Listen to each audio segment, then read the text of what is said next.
This is the MonDak OilField Review with host Jason Spiess. My name is Jason Spiess, and this is the MonDak OilField Review, soon to be called the Crude Life Daily Update. On today's episode, we talk with Brent Bogar with Jadestone Consulting. Bogar explains some of the tax revenues and distribution, as well as production and extraction taxes. In just a moment, part of our exclusive interview with Brent Bogar, Jadestone Consulting, right here on the MonDak OilField Review, soon to be called the Crude Life Daily Update. Jason Spiess, the most trusted voice in the Bakken. I totally agree with you, and the word that you brought into this is fact. You tell the facts, and then you let people make up their own minds. You want someone who's competent. You don't want to get a bunch of rookies. Love listening to Jason Spiess on the radio, and if I miss him there, I catch him online. Let's bring in Jason Spiess, who is a multimedia journalist in North Dakota.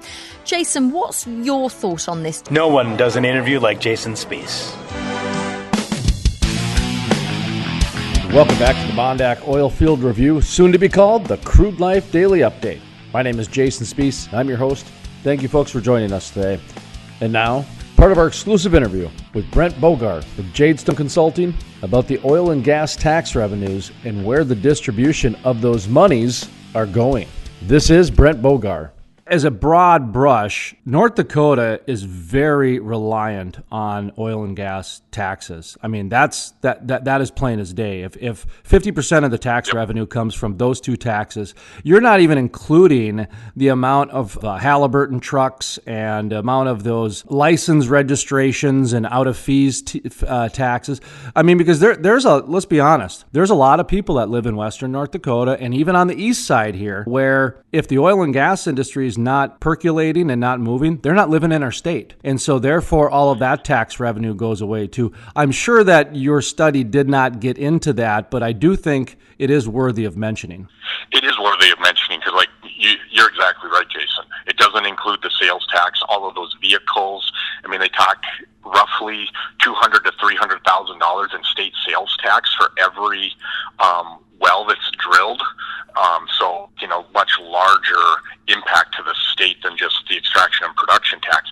Now, Petroleum Council, I believe in March, every 2 years, they actually commission NDSU to do an economic impact study that takes a look at those other taxes as well as kind of the secondary effects. As you know, one job in the oil industry, well, that means you need people in support industries, whether it's retail or restaurants or services and those types of things. So they have an economic impact study coming out that looks at that, those secondary effects. To listen to the full-length interview with Brent Bogar with Jadestone Consulting or to check out other exclusive interviews, visit thecrudelife.com. That's thecrudelife.com. As we mentioned at the beginning of the update, the MonDak OilField Review will soon be named the Crude Life Daily Update. From the staff of the Crude Life Daily Update, my name is Jason Spiess, asking you to keep calm and frack on.